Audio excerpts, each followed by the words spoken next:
नमस्कार दोस्तों, साल 2024 बीत चुका है जिसमें इंडियन इकॉनमी की परफॉर्मेंस उतनी अच्छी नहीं रही है। ग्लोबल लेवल पे कंपेयर करें तो इंडियन इकॉनमी की परफॉर्मेंस ठीक ठाक रही है, पर अगर खुद से कंपेयर करें तो इस समय कुछ अलार्मिंग साइन इंडियन इकॉनमी में नजर आ रहे हैं, जिसके चलते हो सकता है कि इंडियन इकॉनमी थोड़ी देरी से $4 ट्रिलियन की इकॉनमी बने और फिर देरी से $5 ट्रिलियन इकॉनमी बने। इस समय इंडियन इकॉनमी की हालत उतनी अच्छी नहीं चल रही है जितनी 2022-23 में चला करती थी। पिछले 3 सालों से भारत 7 से 9 पर के बीच ग्रो कर रहा था। 2021 में भारत की ग्रोथ रेट 9.6 थी, 2022 में 7 और 2023 में बढ़ के 8.2 हो गई थी, पर अब इंडिया की ग्रोथ रेट गिर के 5.4 पे आ गई है। पिछले 1 साल से भारत की ग्रोथ रेट गिरती जा रही है। पहले भारत की ग्रोथ रेट 8 पर थी, फिर 7 हुई, फिर 6 पर हुई और अब 5 पर पे आ गई है। इसके अलावा इंडिया में इन्फ्लेशन बढ़ रही है, हाउस होल्ड सेविंग कम होती जा रही है,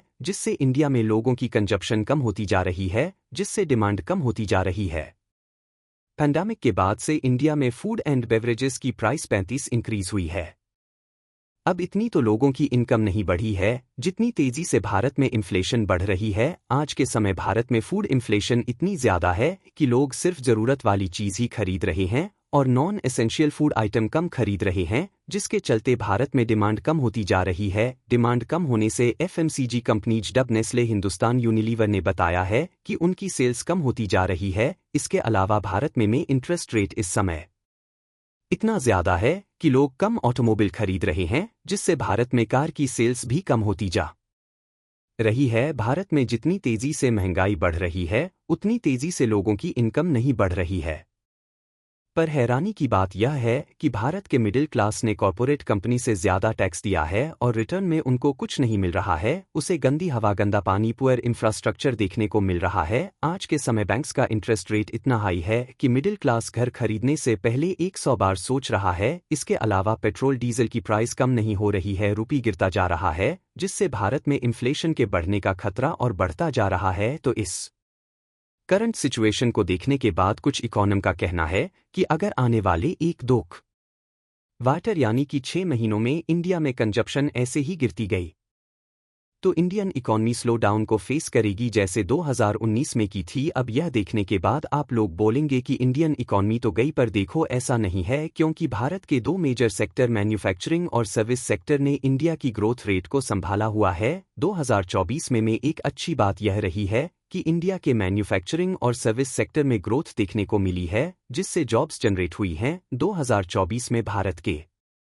मैन्युफैक्चरिंग और सर्विस सेक्टर में 11 मिलियन जॉब्स जनरेट हुई हैं। मैन्युफैक्चरिंग और सर्विस सेक्टर में ग्रोथ होने से इंडिया का एक्सपोर्ट बढ़ा है, भारत में फॉरेन इन्वेस्टमेंट बढ़ी है। पिछले 25 सालों में भारत में $1 ट्रिलियन का फॉरेन डायरेक्ट इन्वेस्टमेंट आया है। इंफ्रास्ट्रक्चर की बात करें तो भारत ने 2024 में per day on an average 27 kilometre road बनाई है, रेलवेज के एक्सपेंशन और मॉडर्नाइजेशन में काम किया है, रिन्यूएबल एनर्जी की कैपेसिटी को बढ़ाने के लिए solar wind hydro power project में मेजर इन्वेस्टमेंट की है, जिससे भारत का इंफ्रास्ट्रक्चर स्ट्रांग हुआ है और जॉब्स जनरेट हुई हैं। तो अब आप लोग सोच रहे होंगे कि इंडिया की ग्रोथ रेट गिर क्यों रही है, तो देखो इसका सबसे बड़ा रीजन है 2024 का लोकसभा इलेक्शन। 2024 के लोकसभा इलेक्शन में शुरुआत के 6 महीने उसी में वेस्ट हो गए, फिर जुलाई में दोबारा से बजट आया, जिसके चलते पॉलिसी को इम्प्लीमेंट करना, गवर्नमेंट स्पेंडिंग करने में टाइम लग गया, जिसके चलते भारत की ग्रोथ रेट कम होने लगी। पर अब उम्मीद लगाई जा रही है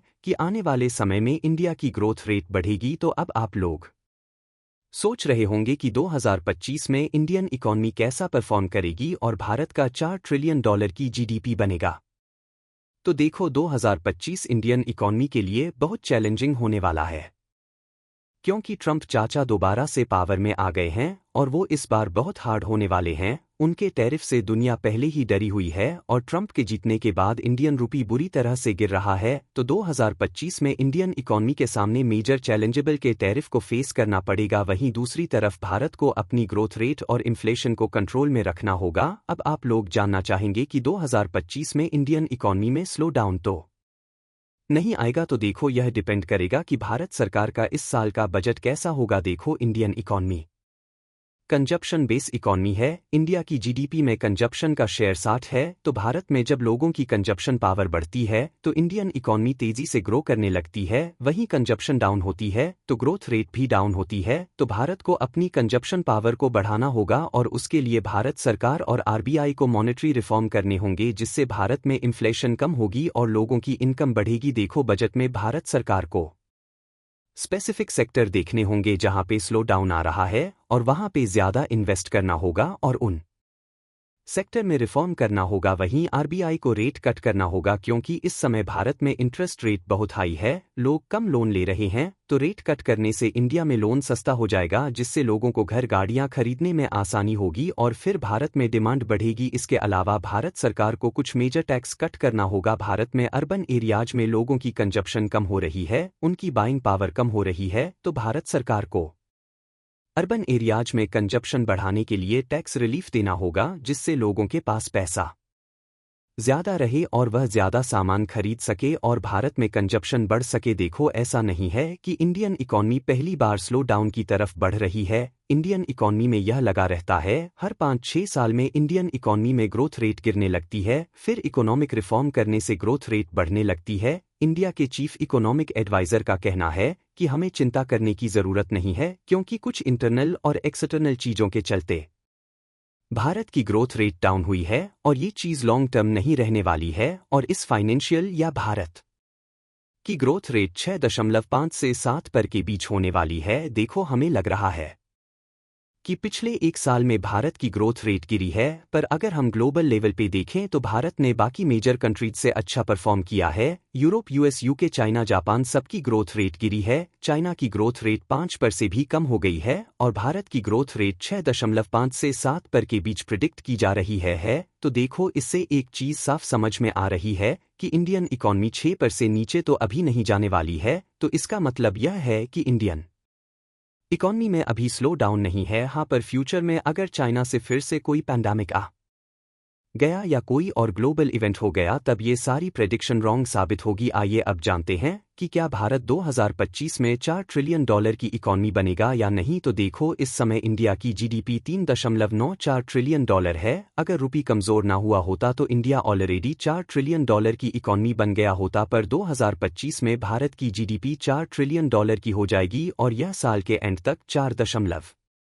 ट्रिलियन हो जाएगी और भारत जापान को बीट करके वर्ल्ड 4th लार्जेस्ट इकॉनमी भी बन जाएगा। वहीं आईएमएफ के अनुसार भारत 2027 में $5 बिलियन की इकॉनमी बनेगा और वर्ल्ड 3rd लार्जेस्ट इकॉनमी भी बन जाएगा। पर देखो, भारत को 6 से 7 पर ग्रोथ रेट से खुश नहीं होना है। भारत को अगर $30 ट्रिलियन की इकॉनमी बनना है तो उसे कम से कम 8% ग्रोथ रेट को टारगेट करना होगा और साथ में मैन्युफैक्चरिंग को बूस्ट करना होगा, वरना इंडिया की ग्रोथ तो होगी पर वह जॉबज ग्रोथ होगी। अगर भारत को तेजी से $5 ट्रिलियन और $10 ट्रिलियन इकॉनमी बनना है तो उसे कम से कम 8% से ग्रो करना होगा। ऐसा इसलिए क्योंकि अगर भारत 6% से ग्रो करता है तो वह $5 ट्रिलियन इकॉनमी 2029 में बनेगा और 10 ट्रिलियन 2040 में बनेगा। वहीं अगर भारत 7 से 8 पर के बीच ग्रो करता है तो 2027 में 5 ट्रिलियन और 2033 में $10 ट्रिलियन की इकॉनमी बनेगा। पर अगर भारत 9 से 10 पर के बीच ग्रो करता है 2026 तक $4 ट्रिलियन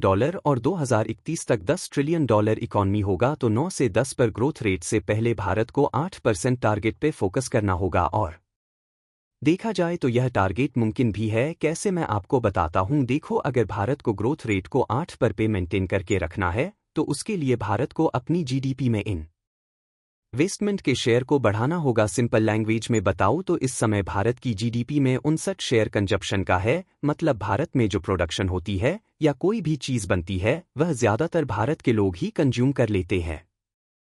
क्योंकि भारत की आबादी बहुत ज्यादा है, इसीलिए भारत को कंजप्शन बेस इकॉनमी कहा जाता है। तो जहां भारत की जीडीपी में 59 शेयर कंजप्शन का है, वहीं 27 पर शेयर इन्वेस्टमेंट का है। तो भारत को 27 पर इन्वेस्टमेंट के शेयर को बढ़ाना होगा, क्योंकि देखो, भारत कभी भी कंजप्शन के दम पे तेजी से ग्रो नहीं कर सकता है। अगर भारत को तेजी से ग्रो करना है, अपने एक्सपोर्ट्स को बढ़ाना है, तो उसे जीडीपी में इन्वेस्टमेंट के शेयर को बढ़ाना ही होगा। अभी भारत की जीडीपी में इन्वेस्टमेंट का शेयर 27 है, भारत सरकार इसे 35 तक ले जाना चाहती है।